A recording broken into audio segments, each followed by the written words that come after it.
US President Donald Trump said that India will buy Venezuelan oil instead of crude from Iran. He made the claim while speaking to reporters on board Air Force One. Trump said a deal has already been made and that India is coming in to buy Venezuelan oil as an alternative to Iran.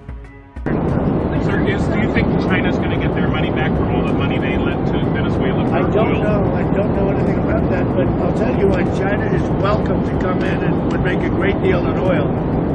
You know, we welcome China.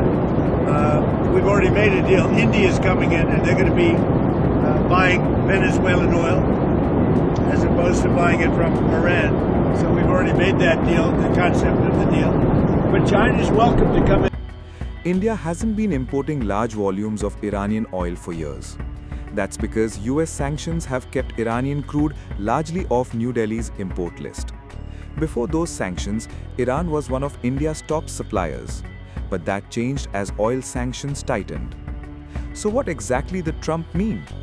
His comments come amid a broader push by the United States to reshape global oil supply chains, especially as Russia, once India's largest source of discounted crude, sees its exports to India slow under geopolitical pressures.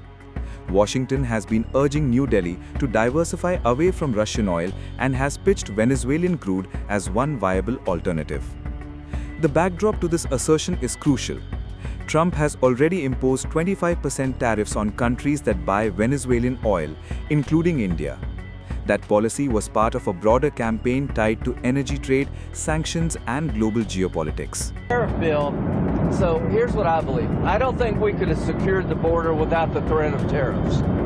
I don't think we'd have a European trade deal without the threat of tariffs. So if you want to end this conflict, then put pressure on Putin's customers. He sanctioned the two largest oil companies in Russia, which is the biggest pressure anybody's put on Putin since the war started. But we have 85 co-sponsors to give this president... It's hurting Russia very bad, the sanctions. Oh, yeah. So this bill would allow... And India also is bullish. Yes, sir. So you put a 25% tariff on India for buying Russian oil.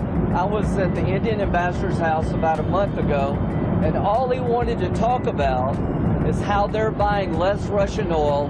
Would you tell the president to relieve the tariff? This stuff works. So I'm hoping we'll bring the bill up, and it's from 0 to 500. He picks the number. Nobody else does.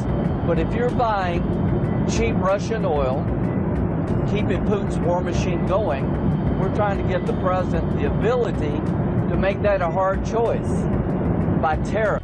Despite the rhetoric, Venezuelan oil currently makes up a very small share of India's overall crude imports. In fact, Venezuelan shipments once trended lower and had even dropped to near zero after sanctions tightened, with most of Venezuela's crude going to other markets like China and the United States. Still, some Indian refiners have explored Venezuelan crude in recent months, including state outfits like HPCL, which are seeking heavy crude grades to match new refining capacities. That suggests India's energy planners are keeping options open, especially amid shifting price dynamics and global supply chains. With everything moving around, still the crude prices are hovering where you know us, around 63, 64 today. And for the better part of last 6 months, they were hovering at 60 or below 60. I think this is the area where the economic growth is also happening. The people who are selling the crude, they are also comfortable, and we as the are a very big buyers of crude from outside. Around 85 to 87% of my crude is getting imported. So for stabilizing the economy, this is a very good phase where we are. 60, 65, 55, these are the ranges where... And in these ranges, refining margin of IOC is settled? Yes, they are, because the refinery margin is a very, very broad term, because buying crude at certain price doesn't mean that it will reflect in higher margin for me or a lesser margin for me, because it is finally affected by the cracks that are there in the international market. Today cracks are working very fine. They were much better, but now they are returning to normalcy, but still they are in a healthy zone. So till the time my cracks are doing good, we are doing better in refining side. And how do you react to the US taking over Venezuela? Although India doesn't import much from Venezuela, but can we see in future to import from Venezuela? Yeah, if at all things start settling down, if at all a lot of crude starts coming out of Venezuela, then why not? We have, like as India and as Indian Oil, we have processed Venezuelan crude earlier when it was available, like 10 years back or 8 years back when it was used to be there in the market. So our refineries are varied, our refineries are robust. They can process in an admix manner, of course, but we can process Venezuelan crude if and when it is made available. Buying crude is totally a commercial activity. We always were buying crude from US and Canada coast also. We still continue to do some cargoes which are coming commercially viable. They are being very well bought here, as they are coming from any other part of the world. And if I ask you about India, the prices of petrol and diesel, how policy can support that? I mean, what kind of changes you think in policy, like so that customer can get a better price? With this government, there is no problem of, I will say, policy or anything, because we whatever we wanted, whatever is required, whatever support is to be given by the government, in the policy front, it's already given, it is there with us.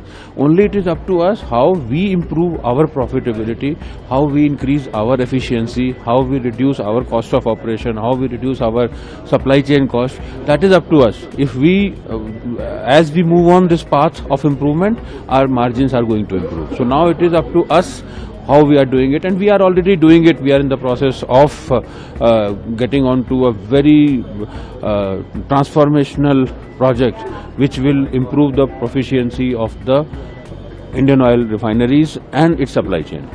And if I ask if Indian Oil suppose has to spend some money, suppose investment in some lineup? Look, Indian Oil is an energy company, so we will be in the energy space, that is for sure. Today, what we have been doing primarily has been the liquid fuels like refineries and marketing we have been doing. That will continue to happen.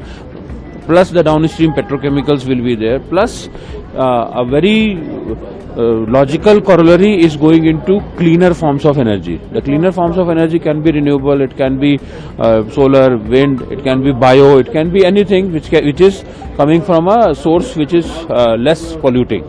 Like we are working very assiduously towards sustainable aviation fuel and green hydrogen. These are the two areas where Indian Oil is taking a big lead while moving forward in these areas. So these are the areas where we will be spending money going forward. So at what stage is hydrogen fuel, if I talk about that, by when can you see it commercially viable?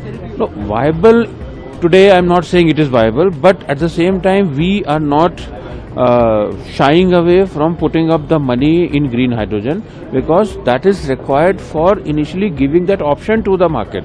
So that's why we are putting up a 10,000 tons per annum plant at Panipat, which is India's largest green hydrogen plant, and that will be ready for commissioning by 27 December, next 2 years or so.